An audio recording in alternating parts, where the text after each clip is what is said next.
Ya, puji Tuhan. Shalom, kaum muda Bonerges. Apa kabar? Puji Tuhan. Saya lihat saudara keren-keren semua hari ini. Saya percaya suatu hari kelak, saudara jadi orang-orang yang besar, orang-orang yang diberkati Tuhan. Karena kita ada di gereja yang besar, gereja yang luar biasa. Maka percaya suatu hari juga saudara bisa menerima, yaitu warisan yang gembala sidang kita, yaitu terima dari Tuhan Yesus, bahwa generasi Tiberias, generasi Bonerges adalah generasi the best and the biggest, generasi juara di bidangnya. Amin, saudaraku. Puji Tuhan. Nama saya Elfris Sirait. Apa lagi ya? Nama kesibukan Kak. Kesibukan apa? Sibuk banget. Ya, kesibukan melayani di gereja Tiberias dan juga mengajar ya. Iya. Kira-kira itu. Iya, jadi Pastor. Kak Elfris juga mengajar di STT Tiberias, Iya, betul ya. STT Tiberias. Jadi buat teman-teman yang terpanggil, yuk, ada namanya STT Tiberias, sebuah sekolah teologi yang sangat luar biasa. Ada begitu banyak pelajaran berharga yang bisa kalian dapat di sana. Jadi yang terpanggil untuk menjadi seorang hamba Tuhan atau terpanggil untuk belajar lebih lagi tentang teologi, ada STT Tiberias, boleh langsung daftarkan diri kalian dan bisa ketemu dengan salah satu dosen kita, Kak Elfris. Haleluya. Terima kasih, Kak. Pendeta Alex, sibuk apa Pendeta Alex? Ya, shalom semuanya. Apa kabar Bonerges? Luar biasa, senang bisa bertemu dengan teman-teman. Melanjutkan dari tadi kata Pendeta Elfris, ya, kita hamba-hamba Tuhan tuh senang kalau melihat anak-anak muda itu maju. Ya, karena kalian ini adalah penerus gereja. Ya, oleh karena itu terus hiduplah dalam firman Tuhan ya. Jadi warisan-warisan yang Bapak Gembala, Bapak Reaji yang sudah berikan kepada kita terus dilakukan ya. Nama saya Alexander Simanjuntak, kesibukan juga melayani bareng juga Bapak Pendeta Elfris dan juga ngajar juga di STT ya, ngajar teologi. Mata studinya ya tergantung kampus lah, nanti perintahkannya ngajar apa, sama ngurus anak karena udah punya anak ya, ngantar sekolah ya, bahu-membahu bersama istri ngurusin rumah. Udah itu aja gitu Pak Marcel. Oke, terima kasih Kak Alex. Jadi pesannya buat para kaum muda Bonerges yang wanita, kalau cari suami tuh harus yang seperti Pendeta Alex ya, yang selalu siap antar jaga ya Pendeta Alex ya. Luar biasa, luar biasa. Nah, kalau mungkin teman-teman semuanya di sini udah tahu bahwa oke, Kak Elfris, Kak Alex itu adalah hamba Tuhan. Nah, tapi yang mungkin yang mereka belum tahu, dan saya juga belum tahu, bagaimana awal mula mengenal Tuhan. Mulai dari Kak Elfris, awal mula mengenal Tuhan kayak gimana sih Kak? Ya, sejak kecil saya sudah mengenal Tuhan. Waktu itu orang tua saya suka bawa saya ikut KKR. Jadi orang tua saya tuh kalau ada KKR apa aja dibawa. Nah, yang paling senang orang tua saya dorongin supaya didoain sama hamba Tuhannya. Entah itu dari Indonesia atau dari luar negeri. Saya nggak ngerti tujuannya apa. Hari ini saya baru ngerti. Saya jadi pendeta. Ya sebenarnya saya nggak pernah cita-cita jadi pendeta. Tapi itulah.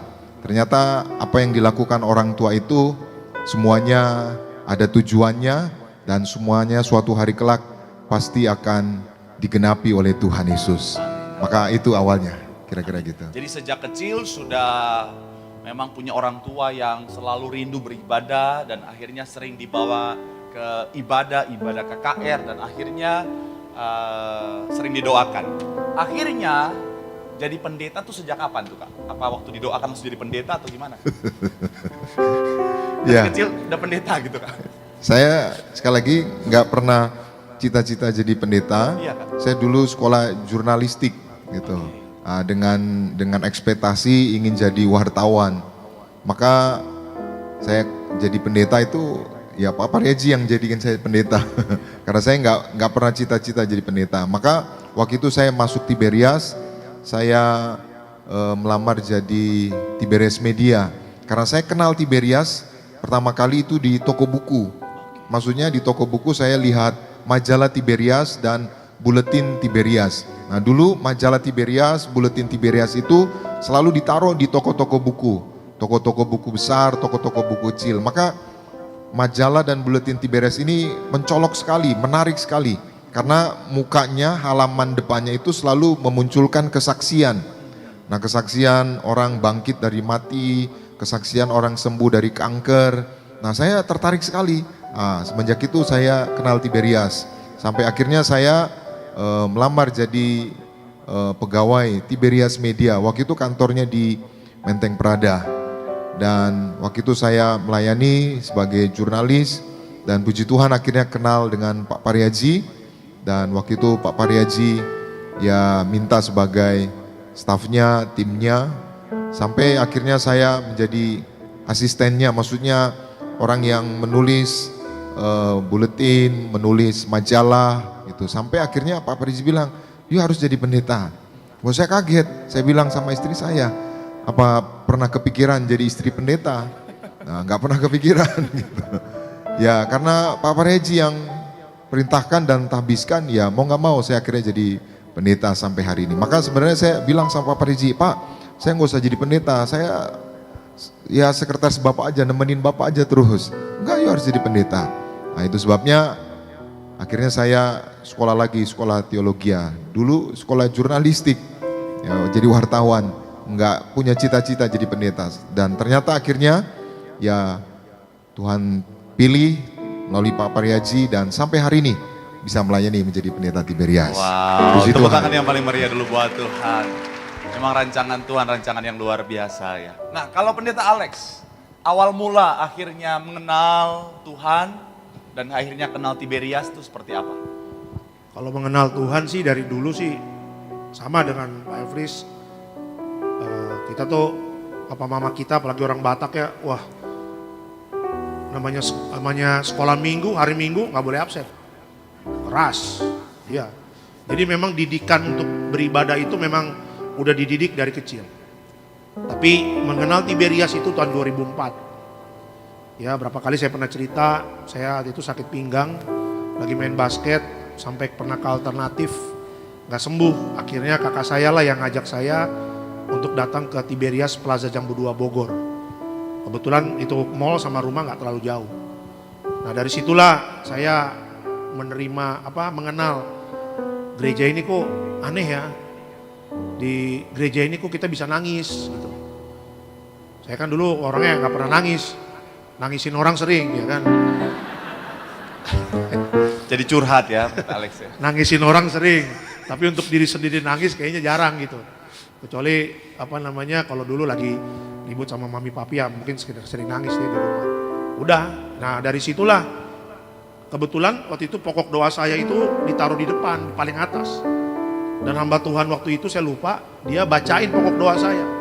Yang pertama sakit pinggang, yang kedua skripsi, saya belum kelar-kelar. Udah 1 semester. Ya kan, saya sedih juga, waduh. Rektor dua kali ganti, kita belum keluar-keluar dari kampus ini ya kan. Waktu itu saya kampusnya di Setia Perbanas, ambil accounting. Ya udah, akhirnya didoain kasih minyak urapan, saya baca buletin, ada KKR Pak Pariaji di Menteng Prada. Naiklah saya kereta dari Bogor ke Jakarta. Keretanya dulu nggak seperti yang sekarang, bagus.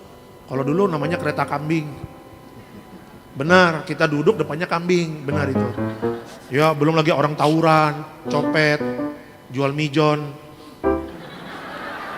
Mijon. Saya bilang ada maizon nggak? Nggak ada, adanya mijon katanya gitu. Sama dong ya kan. Nah itulah ya. Jadi saya mengalami itu. Nah akhirnya ya udah 2004. Waktu itu nggak sempat didoain Pak Pariaji, cuma saya dapat minyaknya dilemparkan. Saya urapin. Singkat cerita sebulan diurapin perjamuan kudus. Datang ke Tiberias Plaza Jambu 2 Bogor. Check up yang kedua, dokternya bilang kok ini udah pulih ya katanya gitu. Kenapa? Makan obat apa? Enggak, saya bilang saya datang ke gereja minta didoain pendeta, saya bilang begitu. Oh ya kalau dokternya bilang ya ini sih namanya mujizat katanya gitu. Kalau dokter sih nggak bisa kayak begini katanya begitu. Nah dari situlah titik awal saya mengenal Tiberias ya, makin cinta sama Tuhan, makin rindu beribadah ya. Dan singkat cerita pelayanan Sampai akhirnya waktu itu saya ada beberapa anak-anak muda diangkat jadi timnya Bapak. Ya regenerasi lah, karena yang kayak Pak Elfries, yang lain-lain kan udah naik khotbah minggu. Jadi kita yang bantuin Bapak hari Minggu. Ya udah. Jadi dari situ ikut Bapak, ikut pelayanan sampai akhirnya dapat perintah untuk khotbah. Saya juga bingung ya, kita sarjana ekonomi kok tiba-tiba ngomong mujizat itu nyata, kan gak nyambung juga ya kan. Nah itu lagi balik Pak Elfries juga tadi kan jurnalistik, jadi pendeta gak pernah kita kepikiran sampai hari ini. Tapi itulah, kalau Tuhan sudah punya mau gak ada yang bisa gagalin ya kan. Ya itulah kesaksian yang saya dan Pak Elfries juga kita pernah lalui gitu. Tepuk tangan yang paling meriah dulu. Wah Tuhan. Wow. Nah, dari perjalanan cerita tadi bahwa terlihat sekali bahwa memang Kak Elfries dan juga Kak Alex adalah orang-orang yang dekat dengan Gembala Sidang. Nah, seperti apa sih sosok Gembala Sidang di mata Kak Elfries dan juga Kak Alex? Mulai dari Kak Elfries, silakan. Iya ya, kita bersyukur ya saudara-saudara, teman-teman kaum muda Bonerges, kita bersyukur punya Gembala Sidang seperti almarhum Bapak Pendeta Dr. Yesaya Pariaji dan Ibu Pendeta Darniati Pariaji, bahwa Gembala Sidang kita ini kita bisa kenal, yaitu minyak urapan, kita bisa merasakan kuasa Tuhan di balik perjamuan kudus. Sesungguhnya zaman kecil kita yang nggak terlalu kenal yang namanya minyak urapan, perjamuan kudus juga ya paling setahun sekali atau 6 bulan sekali gitu ya. Tapi kita bersyukur Tuhan memberi perintah kepada Gembala Sidang kita untuk mengembalikan perjamuan kudus. Kenapa setiap minggu, kenapa setiap ibadah, setiap sesi ada perjamuan kudus? Karena yaitu mengingat pengorbanan Tuhan, mengingat kasih Tuhan, mengingat yaitu kebaikan Tuhan. Kan kita ingat misalkan saudara punya pacar, semaunya setiap hari, setiap saat ingat pacar, nah, kira-kira gitu. Sama apalagi kita ingat Tuhan, nah, sebisa mungkin kita setiap saat ingat Tuhan. Maka waktu kita perjamuan kudus, kita ingat kasihnya, ingat kuasanya. Maka Pak Pariaji dan Ibu sebagai Gembala Sidang, saya jadikan seperti orang tua dan sebagai teladan buat saya. Bapak dan Ibu selalu mendoakan, selalu menasihati. Kita suka, ya dulu saya suka di rumah beliau, di rumah Bapak dan Ibu suka makan. Nah itu Pak Pariji selalu nasihati yang baik, nasihati tentang pelayanan. Dan puji Tuhan saya jadi sampai hari ini seperti ini, itu semua karena didikan, karena nasihat dari Gembala Sidang dan Ibu Pendeta Darniati Pariji sekarang yang menjadi Gembala Sidang. Maka saudara yang selalu ingat nasihat-nasihat Pak Pariaji, juga hari Minggu dinasihati oleh Ibu Gembala, ingat itu, pegang, lakukan, karena nasihat-nasihat itu bukan sekedar motivator atau motivasi-motivasi yang biasa, tapi mengandung makna yang luar biasa, dan suatu hari kelak itu menjadi berkat buat kita semua, sehingga kita menjadi orang-orang yang hebat, orang-orang yang diberkati, orang-orang yang luar biasa. Amin. Tepuk tangan yang paling meriah sekali lagi buat Tuhan. Haleluya. Kalau di mata seorang Pastor Alex, seperti apa sih Gembala Sidang kita? Almarhum Pak Pariaji itu dia adalah teladan ya, teladan. Saya bersyukur bersama teman-teman, bersama Pak Elfries dulu kita satu tim melayani hari Minggu. Pernikahan juga saya diberkati sama Pak Pariaji. Asal ketemu dulu di Sarbini dan beberapa cabang kalau lagi duet sama Bapak dan Ibu, Bapak tuh selalu mengingatkan kalau pelayanan itu tulus, terus jaga hidup ya. Saya masih ingat waktu pernikahan pun Pak Pariaji selalu mengingatkan jaga kekudusan Alek. Itu yang sampai hari ini selalu diingat sama saya, jaga kekudusan ya. Kalau you sama istri jaga hidup kudus, apa yang you butuhkan dalam rumah tangga Tuhan cukupkan katanya. Jadi tentang kekudusan, tentang bagaimana ketulusan ya, dan kalau kita lihat ya, saya sering lihat kalau Bapak tuh di backstage, kalau dulu lagi duet di Sarbini tuh secapek-capeknya Bapak itu sama Ibu ya, Kalau udah dipanggil event, maksudnya ada tim yang mengatakan, Pak, udah waktunya turun ke mimbar untuk khotbah. Bapak tuh langsung zep, semangat begitu. Padahal kita tahu, ya, mungkin dia capek gitu ya, karena memang umur udah senior begitu. Tapi kalau berbicara pelayanan, berbicara panggilan, totalitasnya luar biasa. Totalitas. Makanya Tuhan sangat mengasihi beliau. Dia konsisten. Dia nggak akan terpengaruh dengan apapun. Dia konsisten. Bahkan dengar cerita waktu itu kesaksian sampai ke Israel pun nggak mau ninggalin hari Minggu. Jadi Sabtu-Sabtunya udah pulang ke Indonesia, Minggunya biar bisa pelayanan. Nah itu dia. Jadi Bapak Ryaji itu orangnya konsisten. Ya dia nggak mikirin, nggak aneh-aneh lah hidupnya, nggak macem-macem. Lurus-lurus saja. Lurus-lurus saja. Yang tahu, yang dia tahu adalah apa? Tuhan panggil saya untuk mendirikan gereja, mengembalikan kuasa minyak dan anggur. Walaupun di luar ada pro dan kontra, jalan terus dia. Karena dia tahu yang memberikan perintah adalah Tuhan Yesus. Nah itulah yang membuat kita ini ya bisa belajar bagaimana sosok gembala sidang Pak Ryaji bersama ibu. Dulu bukan believer tapi ditangkap Tuhan jadi believer, jadi orang percaya. Dulu belum percaya aja udah konsisten. Ya, udah setia, taat. Setelah diangkat menjadi anak-anak Tuhan, dipakai luar biasa dalam pelayanan, makin luar biasa lagi. Ya, menjalankan perintah yang Tuhan berikan kepada beliau. Begitu, Pak Marsa. Oke, luar biasa. Sekali lagi tepuk tangan yang paling meriah dulu dong buat Tuhan. Nah, tadi Pendeta Alex sudah sempat cerita bagaimana ngelihat Bapak Ibu Gembala benar-benar hubungannya begitu luar biasa. Makanya kalau kita sepakat sesama tim Gembala Sidang bahwa Bapak Ibu Gembala adalah the best couple ever. The best couple ever. Jadi couple yang benar-benar pasangan yang idaman banget. Karena kalau ngelihat mereka, waduh, serasa berbunga-bunga. Nah, ini pertanyaan titipan dari para netizen. Saya bisa melihat dari wajah-wajah mereka, yang jomblo-jomblo nih apalagi. Nah, kriteria pasangan yang kira-kira cocok sebagai anak Tuhan itu seperti apa? Jangan dulu dijawab. Yang jomblo angkat tangan dulu mana? Mana yang jomblo angkat tangan? Ya. Angkat tangan yang serius ya. Mana? Yang benar mana? Iya. Angkat tangan lihat ke depan, jangan angkat tangan nyari. Ini angkat tangan sambil nyari. Yuk, mana? Yang jomblo, yang single. Ya, sama-sama aja sebenarnya. Mana? Oke, ya, silakan. Tuh lihat, kan angkat tangan langsung nyari. Singkat, padat dan jelas. Kira-kira pasangan yang paling tepat untuk anak Tuhan. Kak Alfris, apa Kak? Ya, yang paling tepat, saya pernah ingat ucapan Pak Ryaji. Jadi yang hatinya baik. Gitu. Nah, mungkin saudara tanya, yang hatinya baik dari mana? Kita tahu Pendeta Marcel hatinya baik, Pendeta Alex hatinya baik. Nah, maka hatinya baik itu terpancar dari ucapannya, perkataannya.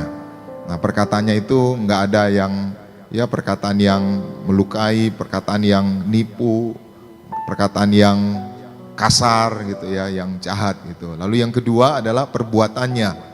Jadi orang yang hatinya baik itu terpancar dari perbuatannya. Jadi kalau belum apa-apa udah ngajak yang aneh-aneh gitu, macam-macam, itu hatinya gak baik gitu. Nah, lalu pikirannya, itu sebabnya Pak Ryaji bilang suci pikiran, suci perkataan, suci perbuatan. Maka buat teman-teman semuanya, anak-anak muda, cari yang hatinya baik. Nah, dari mana caranya tahu hatinya baik? Nah, lihat dari perkataannya, perbuatannya, juga pikirannya. Nah, itu dari saya. Wow, dari Pendeta Alex, apa Pendeta Alex? Semuanya sudah diambil sama Pak Elfries. Oh sudah. Artinya sama gitu ya. Tapi nambahin dikit lah. Iya. Kalau cari pasangan anak Tuhan, ya harus anak Tuhan juga. Itu yang pertama ya. Yang kedua, ya jangan bikin jauh dari Tuhan. Gitu ya. Kalau dapat yang pacarnya anak Tuhan, kalau dekat, membawa dia dekat sama Tuhan jadi apa? Doanya jadi semangat, baca firmannya jadi semangat, ibadahnya jadi semangat ya. Kegiatan rohaninya jadi luar biasa. Plus juga pendidikannya juga maju. Karena banyak orang kalau udah pacaran nilainya jadi merorot. Itu banyak tuh apa namanya, orang-orang tua Bonarga suka titip pesan sama saya. Ya, Pak, aduh anak saya kebanyakan pacaran nilainya jadi jelek. Itu berarti pacarannya nggak bagus. Kalau pacaran yang benar, tadi Pak Elvis bilang, ada buah-buahnya dalam hidupnya, pikirannya benar, perkataannya benar, langkah hidupnya bukan ke gelap. Langkah hidupnya ke jalan yang terang. Orang bisa mengelihat. Ya, semangat doanya juga mantap, baca firmannya juga luar biasa. Plus pendidikannya juga harus naik. Begitu. Jangan pacaran dulu ranking 1, ranking 45 sekarang, ya kan? Nah, itu nggak benar itu dipastikan tidak benar. Artinya harus semakin menjadi lebih baik. Iya, begitu. Itu Jangan, dia. hari ini di mana? Oh, tiba-tiba sekolah rupanya di puncak makan jagung bakar, ya kan? Nah, itu nggak benar itu. Tapi nggak pengalaman nggak kan? Nggak pengalaman, Pak. Nggak pengalaman. Kebetulan pelaku kayaknya. Nggak, saya yang jual jagung bakar. Oke, sekarang kita akan lebih spesifik ke tentang legacy, gembala sidang kita, tentang gereja. Nah, gereja kita kan sangat terkenal dengan kuasa di balik perjamuan kudus dan minyak urapan. Gembala sidang kita sering sekali bicara tentang itu tadi, perjamuan kudus minyak urapan. Kak Elvis boleh cerita tentang perjamuan kudus dan minyak urapan buat teman-teman muda yang hadir?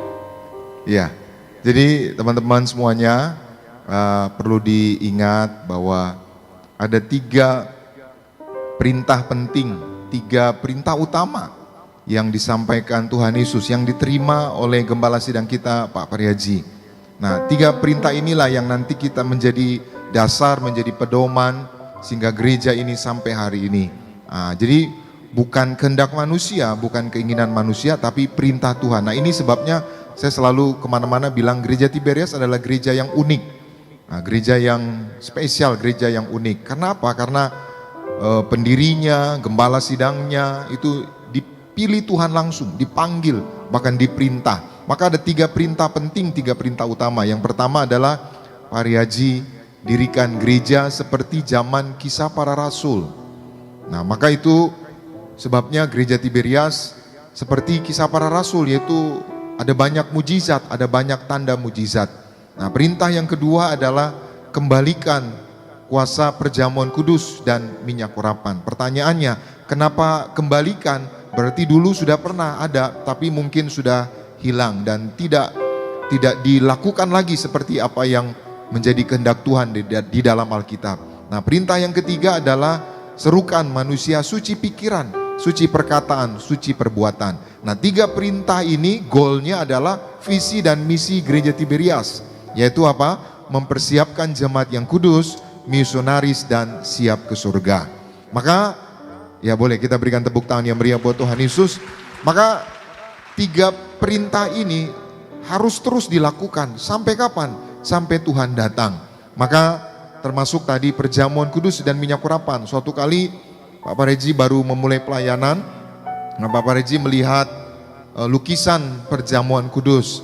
Maka Tuhan bicara, Pak Riaji, dengan perjamuan kudus itu engkau akan melakukan banyak mujizat. Dengan perjamuan kudus itu engkau akan memenangkan banyak jiwa. Maka itu sebabnya hari ini saudara kita bersyukur, ya saya jumpa banyak jemaat yang bersaksi bahwa mereka merasa berhutang budi dengan Pak Pariaji, dengan Ibu, karena ada yang suaminya sembuh dari jantung, ada yang bangkit dari kematian, anaknya yang harusnya sudah mati hidup kembali. Maka mereka mengenal itu, mengalami itu di gereja Tiberias. Bahkan ada orang-orang yang mau bunuh diri. Waktu itu pernah di Stadion Gelora Bung Karno, kita mau Natalan, saudara, ada seorang bapak, ya pengusaha, orang hebat, ingin bunuh diri. Tapi karena melihat ada orang-orang berkerumun datang ke stadion, orang ini tertarik. Ini ada apa di stadion? Maka dia datang, dia lihat Natal. Dan tadinya akhirnya dia ingin bunuh diri, karena ikut Natal itu dia nggak jadi bunuh diri. Dan akhirnya apa? Dia lepas dari hutang-hutang, dia lepas dari resesi, dan hidupnya diberkati Tuhan. Jadi betapa kalau orang bertanya, kok spesial sekali Pak Pareji diberi perintah, maka semua itu harus dibuktikan. Jadi sama kalau saudara, seorang laki-laki bilang I love you gitu, aku cinta kamu, maka ucapannya itu harus dibuktikan. Sama Pak Pariaji bilang diberi perintah, maka ucapannya itu bisa dibuktikan. Dibuktikannya dengan apa? Dengan mujizat-mujizat yang terjadi di gereja Tiberias. Maka gereja ini sekali lagi saya bilang unik, saudara. Dulu, saudara, gereja yang pertama kali ibadah di mall-mall, di hotel, itu adalah Tiberias. Nah, baru setelah itu, saudara, beberapa denominasi yang lain akhirnya muncul di mall-mall dan di bioskop atau di tempat-tempat hotel, di tempat pertemuan. Itu sebabnya saya ingat tahun 2002 itu ada media internasional, saya nggak sebut namanya, itu mengirim email ingin wawancara Pak Pariaji. Kenapa Pak Pariaji bisa punya ide bikin ibadah, bikin gereja di bioskop, di hotel atau di pusat belanja? Dulu belum ada. Nah, sampai akhirnya berkembang, diikuti denominasi yang lain. Nah, Pak Pariaji sampaikan bahwa itu karena perintah Tuhan. Satu kali waktu masih persekutuan doa ya, Pak Pariaji lihat Jayakarta Tower itu ada pohon kelapa. Nah, Pak Pariaji disuruh pakai gedung itu untuk ibadah. Nah, memang yang pertama adalah Ratu Plaza, yang kedua Jakarta Theater, sampai akhirnya Jayakarta Tower. Nah, semua itu sekali lagi perintah Tuhan. Dan ternyata perintah Tuhan itu ada buahnya, ada hasilnya. Jadi saudaraku, saudara teman-teman kaum muda hari ini, mari tekun perjamuan kudus, tekun terima minyak urapan, karena itu perintah Tuhan. Dan itu juga legacy, warisan buat kita semua. Dan semua itu bisa dibuktikan dengan apa? Kuasa mujizat yang terjadi. Maka sampai hari ini mujizat Tuhan terus terjadi di gereja Tiberias. Maka siapapun saudara yang tekun perjamuan kudus minyak urapan, bukan hanya saudara menerima yaitu warisan, tapi saudara juga menerima kuasa. Hidup saudara berjalan dalam kuasa. Sekarang ini di mana-mana sedang krisis, orang cari kerja susah, ya, lamar kerja susah, tapi kita percaya kita yang ada minyak dan anggur tidak akan dirusakkan. Kita akan dipelihara oleh Tuhan, kita akan terus diangkat naik sampai kedatangan Tuhan yang kedua kali. Jadi penting sekali perjamuan kudus dan minyak urapan itu terus kita lakukan. Amin, luar biasa. Nah, salah satu yang sering juga Bapak Ibu Gembala Sidang kita sampaikan adalah bicara tentang kekudusan. Nah, kekudusan hari-hari nggak bisa dipungkiri, ada begitu banyak orang mulai memandang sebelah mata. Pendeta Alex sebagai pendeta pakar kekudusan, baru awal tadi udah bicara kekudusan. Baru lihat dari wajah udah melihat kemuliaan kekudusan. Silakan. Oke, kalau kita berbicara kekudusan, tadi melanjutkan dari sharing dari Pak Pendeta Elfris, ada 3 perintah Tuhan kepada Pak Pariaji. Yang pertama, mendirikan gereja yang penuh kuasa. Yang kedua, kembalikan kuasa perjamuan kudus dan minyak urapan. Yang ketiga, serukan. Waktu itu kan Tuhan bilang, Pariaji waktumu belum tiba. Pulang ke dunia. Itu kan rohnya diangkat, ketemu Tuhan. Balik, serukan kepada jemaatmu untuk suci pikiran, perkataan dan perbuatan. Itu artinya apa? Artinya bahwa jemaat Tiberias, kita itu dididik di sini, diproses untuk bisa hidup di dalam kekudusan. Kenapa? Karena teman-teman lihat itu slogan visi misinya gereja Tiberias jelas. Setiap kita masuk gereja Tiberias ada visi misinya, mempersiapkan jemaat yang kudus. Karena nanti kita bertemu dengan Allah yang kudus. Kita dijanjikan di ruang Maha Kudus. Ya. Tuhan perintahkan gembala sidang untuk apa? Perjamuan kudus. Artinya apa? Sebagai anak Tuhan kita nggak bisa lari dari namanya kekudusan. Jadi teman-teman harus tahu bahwa menjelang kedatangan Yesus kedua kali, degradasi moral itu sangat-sangat luar biasa loh. Hari Minggu kemarin saya katakan 414 mahasiswa di Bandung kena HIV AIDS. 414 viral. Ya, sampai gubernur juga turun tangan. Kenapa ini bisa terjadi? Saya ngobrol sama teman saya. Saya tanya, kenapa itu bisa HIV AIDS? Dia katakan yang pertama karena drugs. Yang kedua karena seks bebas. Jadi iblis itu banyak menyerang anak-anak muda. Kenapa? Karena kalian ini adalah penerus gereja. Ya, kalian ini adalah orang-orang yang nanti akan diproses sama Tuhan. Kalau kalian setia dan taat, Tuhan akan pakai kalian luar biasa. Tetapi kalau kalian tidak mau hidup sesuai dengan aturannya Tuhan, yaitu apa? Untuk hidup dalam pertobatan, hidup dalam kekudusan, ya bagaimana kalian bisa melihat masa depan itu? Teman-teman lihat di perjanjian lama, kenapa bangsa Israel nggak masuk tanah perjanjian? Yang masuk cuma beberapa orang. Ya, beberapa nabi yang dipakai oleh Tuhan untuk menyeru, supaya bangsa Israel bertobat. Yosua, iya kan? Bangsa Israel bertobatlah, sebab besok Tuhan akan melakukan perbuatan yang ajaib. Ya, Elia menyerukan pertobatan, bahkan dalam perjanjian lama. Bagaimana Nuh dipakai Tuhan bikin batra, 120 tahun dia bikin batra. Ngapain Nuh cuma bikin batra doang? Tidak, menyerukan tentang pertobatan. Karena di zaman itu adalah zaman yang dimana Tuhan murka. Ya kan? Sodom dan Gomora, bagaimana Tuhan menghancurkan kota itu. Kenapa? Karena ada banyak penyimpangan-penyimpangan yang tidak berkenan di hadapan Tuhan. Dan akhir zaman sekarang terjadi lagi seperti itu. Makanya gereja mempunyai tugas apa? Untuk menjaga setiap jemaatnya. Bukan hanya yang tua-tua, suami istri, tapi apa? Menjaga anak-anak mudanya. Ya, coba teman-teman lihat di luar sana. Orang bikin dosa nggak ada takut-takutnya. Anak-anak muda, pacaran-pacaran sembarangan, seks bebas, pacaran sama beda agama. Nggak ada yang ngingetin. Tetapi kalian ada Roh Kudus. Kalian setiap hari perjamuan kudus, kalian diurapi dengan minyak. Roh Tuhan hadir dalam hidup kalian. Kalau diingatkan untuk hidup dalam kekudusan, jangan didinai. Jangan ditolak. Kenapa? Karena Roh Kudus mau menyelamatkan hidup teman-teman dan saya. Kita semua. Karena suatu saat ketika Yesus datang kedua kali, kita akan berhadapan dengan Dia. Siap gak berhadapan dengan Tuhan Yesus kalau kita belum bertobat? Siap gak bertemu dengan Tuhan Yesus kalau langkah hidup kita waktu masih di dunia, ya kita banyak melakukan hal yang salah. Beberapa ayat Alkitab mengatakan apa? Kita sudah ditebus oleh cara hidup kita yang sia-sia dari nenek moyangmu. Ya, 1 Petrus mengatakan apa? Kuduslah kamu sebab aku kudus. Ya, beberapa ayat ini saya katakan bahwa apa? Kita sudah ditebus oleh darah Yesus. Makanya ada lagunya kan, ku telah mati dan tinggalkan cara hidupku yang lama. Jadi tinggalkan hidup yang lama. Gak dapat apa-apa di situ. Tapi waktu kita hidup dalam pertobatan, hidup dalam kekudusan, mengisi hari demi hari dengan perjamuan kudus dan minyak urapan, hidup baik yang selalu Papa Reji katakan. Makanya Bapak Gembala mengatakan apa? Dari sejak muda dia sudah berhasil. Kenapa? Belum Kristen aja udah hidup baik. Belum Kristen aja udah jaga pikiran, perkata dan perbuatan. Masih ingat KKR Bapak di Wiladatika sebelum pandemi? Bagaimana Bapak bilang waktu masih muda apa yang dipegang berhasil. Udah jadi anak Tuhan, jadi gembala sidang, mendirikan gereja, banyak menghasilkan mujizat. Kenapa itu bisa terjadi?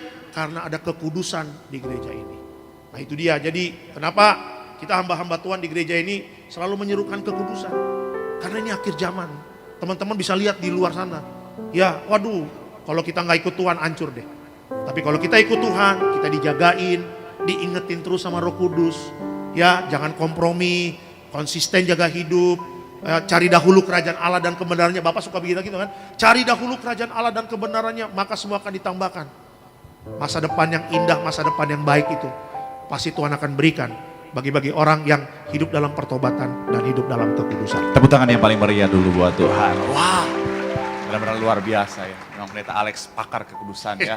Nanti kita akan bikin seminar kekudusan Pendeta Alex. Keren, luar biasa. Nah, pesan buat teman-teman kaum muda yang hadir. Mulai dari Kak Elfries dulu, Kak Elfries. Pesan buat teman-teman kaum muda yang hadir apa nih Kak?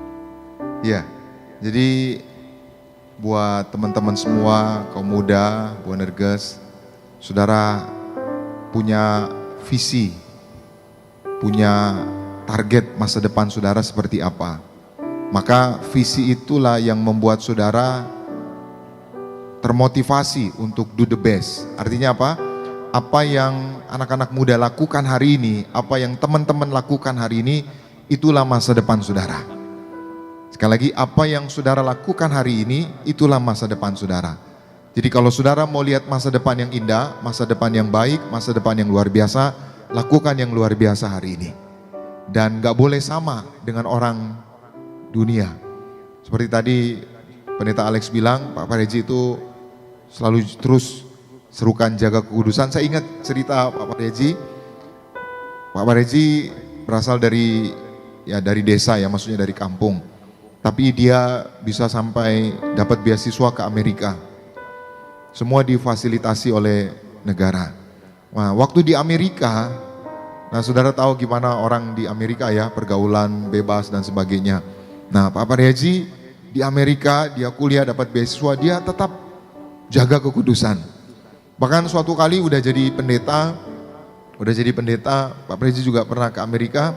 Ada teman pendeta itu masukin, maksudnya orang gitu saudara, tapi pendeta gitu, teman Pak Pariaji gitu, masukin koin, jadi $1 gitu saudara, itu ngintip saudara.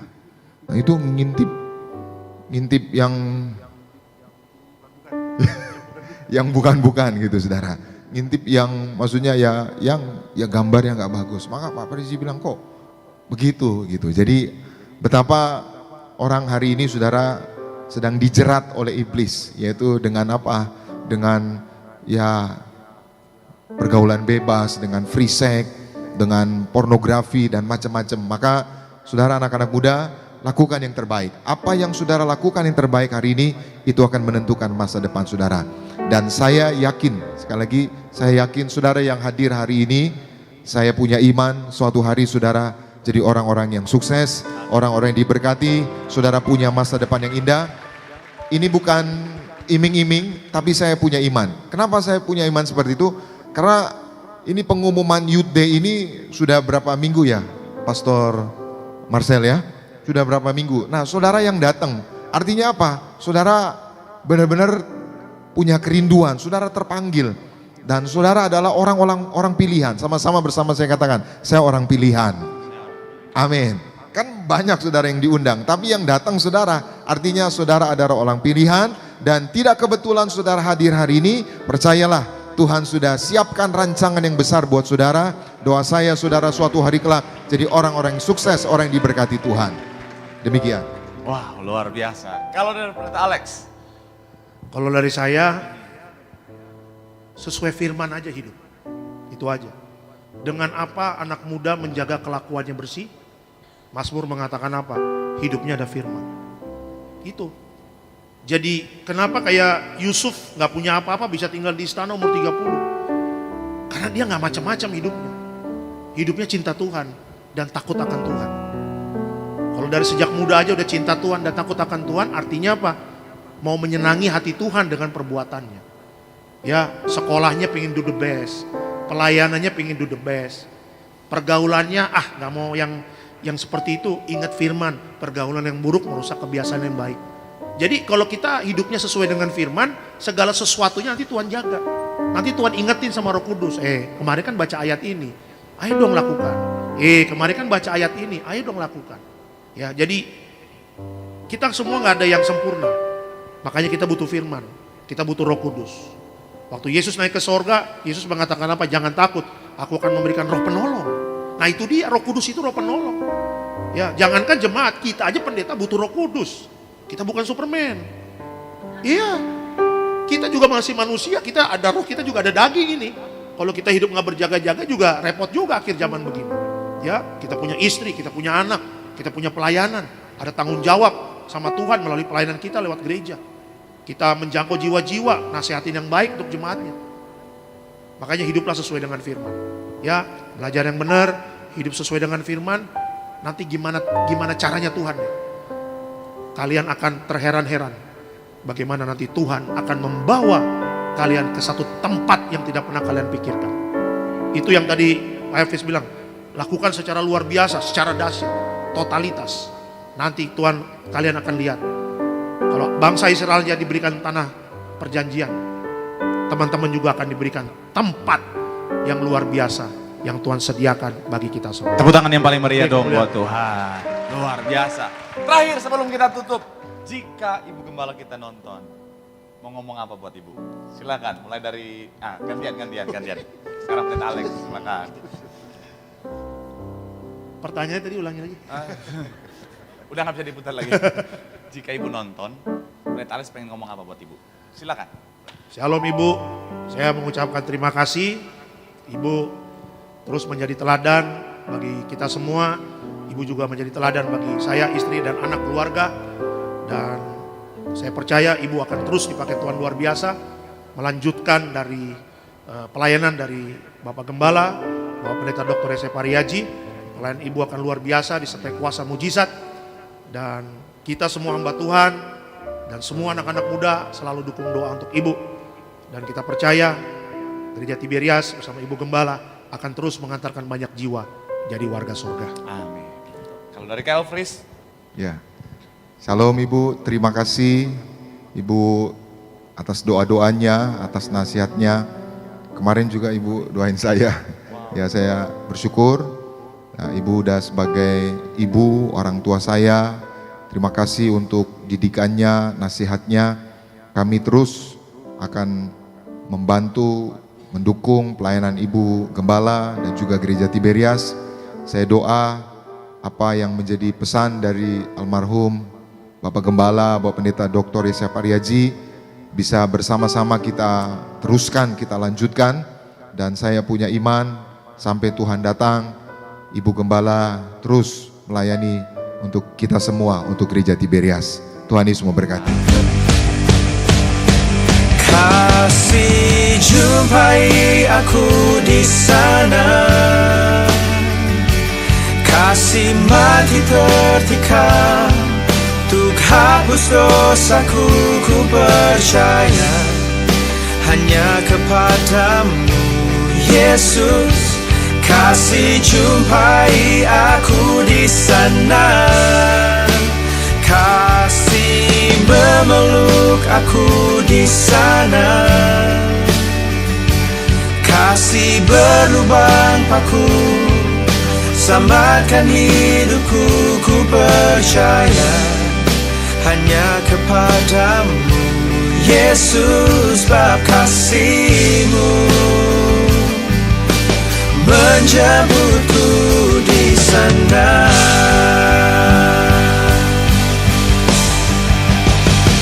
Di sana kasih dan keadilannya diperdamaikan. Kasih jadi pembelaku, kasih jadi pembelaku. Kasih jumpai aku di sana, kasih mati tertikam untuk hapus dosaku. Ku percaya hanya kepadamu Yesus. Kasih jumpai aku di sana, kasih memeluk aku di sana, kasih berlubang paku selamatkan